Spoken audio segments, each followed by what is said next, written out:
Hello everyone and welcome to today's show with sportsbookreview.com. I'm your host Lee Martin and I'm joined today with the one and only Jason Paglia. We're going to be talking NASCAR. Tomorrow we have the Xfinity Series on May 19th, and on Wednesday we'll have the NASCAR Cup Series. But before we get into any NASCAR talk, just go ahead, give us a like, also subscribe to our channel, that way you never miss a show. Now, let's get to talking. How are you today, Jason? I'm doing well. We ended up cashing with Kevin Harvick, and all is well in the world today.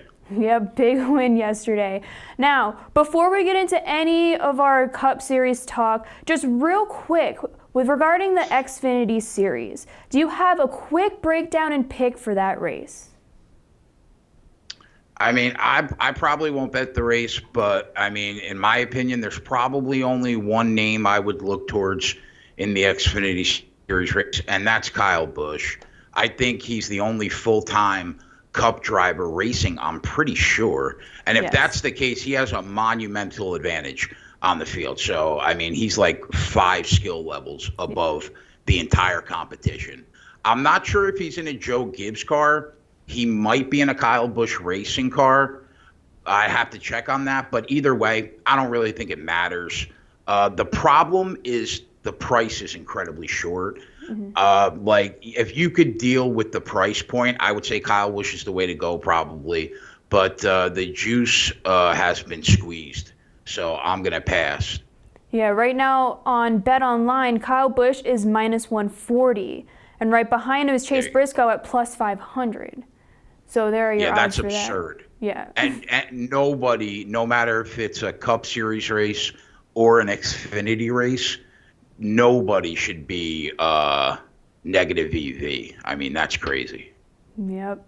All right. So if you do want to get in on this race, if you head on over to Bet Online, again, Kyle Busch is minus 140, and then you can check out all the odds for all the other racers.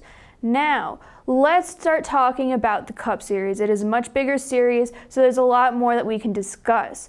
First of all, with the race yesterday, Kevin Harvick led 159 laps and also won the race, and I know you got a big win out of that one. Do you think Kevin Harvick will dominate and also win the race again on Wednesday? Give me your thoughts on that.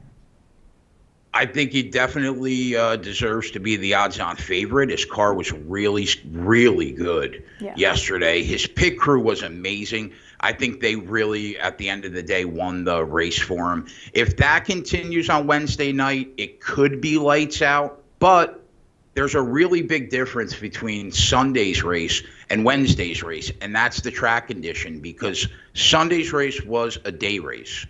Now, Wednesday night, they're starting 7:30 Eastern, I believe. It's a night race. That means that the temperature on the track is going to be significantly different.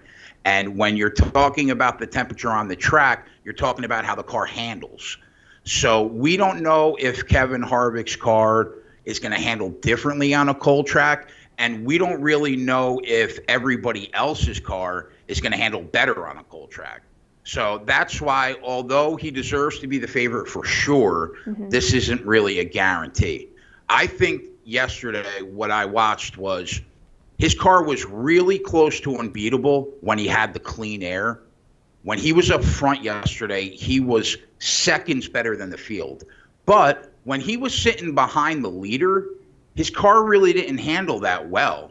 And it looked like clean air meant everything, because it looked like no matter who had the lead yesterday, they were able to pull away and start ticking off fractions of a second on the field.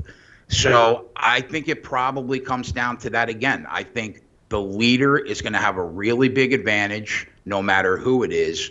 But my guess is, going into Wednesday night's race, who has the strongest car? Probably Kevin Harvick. Yep. And his odds right now on Bet Online, Kevin Harvick plus 500, and then right behind him is Kyle Busch at plus 550. So, do you think Kyle Busch will do better? Because didn't he wreck yesterday, right? He hit the wall, I know that. Kyle Busch failed inspection for yesterday's race, so he was forced to start at the back of the pack. And that I don't believe will be the case on Wednesday. And he went through the field pretty quickly. I think he was sitting fourth with like 30 laps to go. So, I mean, he's the best driver in the sport, in my opinion. So he will definitely be in the mix on Wednesday night for sure. And then what driver stood out to you the most during that race, just in your opinion? You know, I think the driver that stood out to me the most was not the driver that won. Alex Bowman was the second best car on the track for 400 miles. He didn't really have the speed on the long run. Anytime that they went green flag racing for like 30 to 60 miles, he was good enough to beat everybody on the track except Kevin Harvick. That could change on Wednesday night, man, because if he finds slightly more success in the long run on a cold track on Wednesday night, I think that he is a serious threat to win the race. I mentioned last week that Ford and Toyota have really owned NASCAR for the last 5 years, but Chevy is coming, and it could very well be coming in the form of drivers like Alex Bowman and Chase Elliott. Elliott, I think, finished fourth yesterday, I want to say. Yes, he did. And, you know, even if that team can make some adjustments and the cold track suits them better on Wednesday night, Chase Elliott can be in the mix on Wednesday night. So if I was going to mention one more driver, I would say Kurt Busch. Everybody sleeps on Kurt Busch because it's Kyle's brother. Yeah. But he's a former Cup champion. And he has a really solid car, especially at Darlington. Yesterday was the fourth straight year he finishes seventh or better, and it was the second time in 4 years that he finished third at Darlington. So I think that Kurt Busch will be another driver to watch out for on Wednesday night. Yep. And let me just take a look. Yeah, Alex Bowman right now, he's at plus 800 odds, and Kurt Busch is at plus 1,200. And I know what Alex Bowman, he started second and finished second, so that's pretty good. So I would watch out for Alex Bowman on Wednesday as well. But let's move on. So, Jimmie Johnson. After 89 laps, he wrecks his car. What do you think his chances are on Wednesday? Do you think he'll do better, or do you think he's going to be a little mixed up there? I have to see what they're doing with the car. I don't really remember how significant the damage was. I don't know if they're going to fix the car that he drove yesterday, or if the damage was so significant they might have had to go to a backup car. They always bring a backup car with them, always.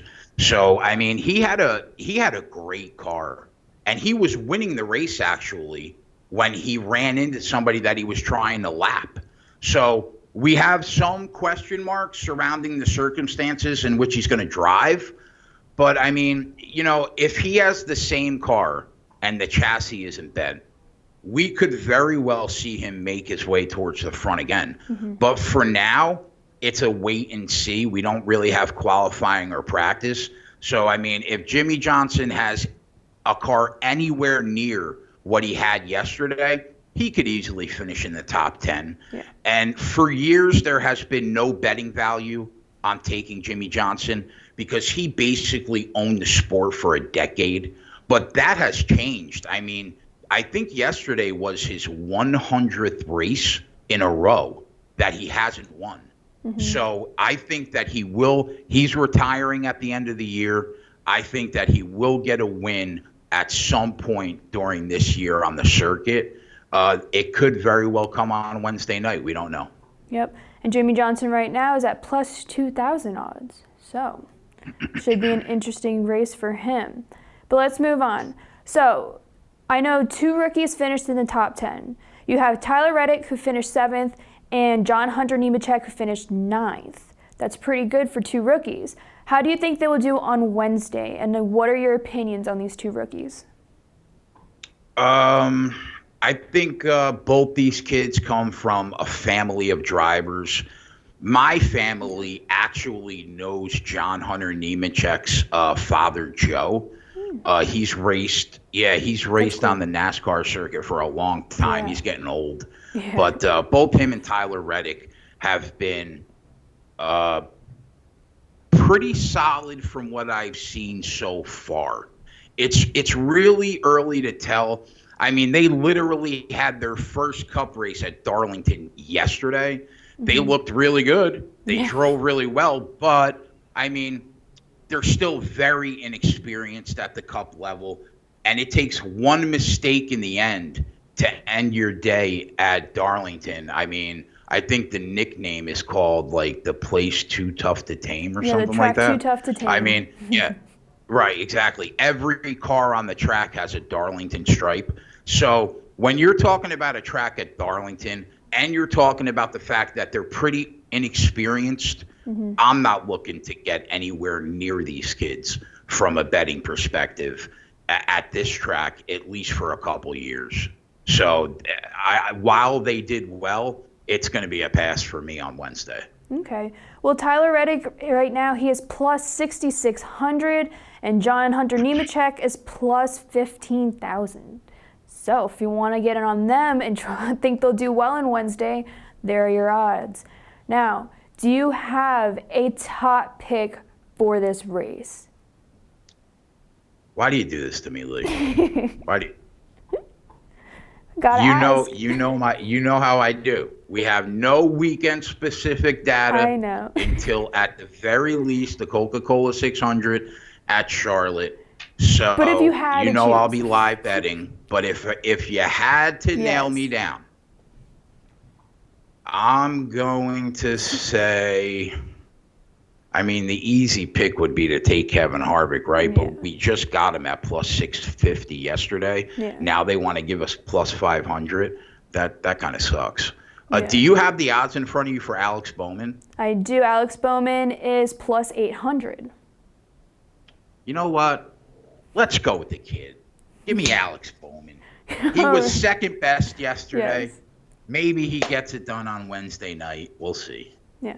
Oh, I also need to ask you, I don't know why I didn't ask you this. Brad Keselowski, that's my man. How do you think he drove? I know he finished 13th, but his odds right now are plus 1,000, and Joey's right behind him at plus 1,200.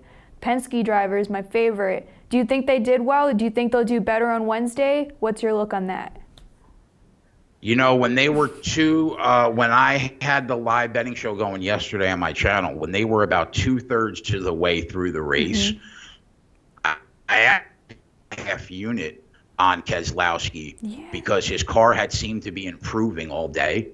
But I don't know, something that it was the clean air. He raced well when he was in the lead, but as soon as he was behind cars, that's when the aerodynamics changed. And I think that both Logano and Keselowski are going to have to make some significant changes to their cars during Wednesday's race if they plan on winning on Wednesday. So I think Penske Fords are tough, and you can never go wrong taking them. But I don't think, based on what I saw yesterday, they wouldn't be my first or second look. No? All right. Well, and then you brought up Denny Hamlin the other day. Denny Hamlin right now, he is plus 650. So he's right behind Kyle Busch in odds. What's your take on Denny Hamlin on Wednesday? How about that? I like Joe Gibbs Toyotas a lot. And Denny's won twice in 10 years at Darlington. Kyle made his way through the field. And even Eric Jones, another live bet that I had made yesterday on the show, was Eric Jones' top 5 finish at plus 280, and he finished 6th. So he was pretty strong all day. I think that any of those Joe Gibbs cars, Denny, Kyle, and even Eric Jones, have a shot to win the race on Wednesday. Yeah, Eric Jones is at plus 2,000 right now. So that should be an interesting race on Wednesday. I'm looking forward to the Cup Series for sure. I really hope Brad does better on Wednesday. Same with Joey. But so if you guys want to follow the race, or you want to take Jason's pre-pick odds, he's going with Alex Bowman plus 800 at BetOnline. If you aren't following Jay on Twitter at the Sports Keg CEO, you must follow him. That way you can follow his pregame or live show odds as well. That way you can get a pick like Kevin Harvick that he got over the weekend. Also, if you aren't following us on Twitter, definitely give us a follow at SBR Sports Picks, as well as on Instagram at SBR Sports. And also be sure to visit our page at sbrvideo.com, where you can find more free sports picks and betting analysts by our top experts. All right? Thank you so much for spending time with me today and talking NASCAR, Jay. I really appreciate your time. Well, that's all I have for today. Exactly. So until next time, guys.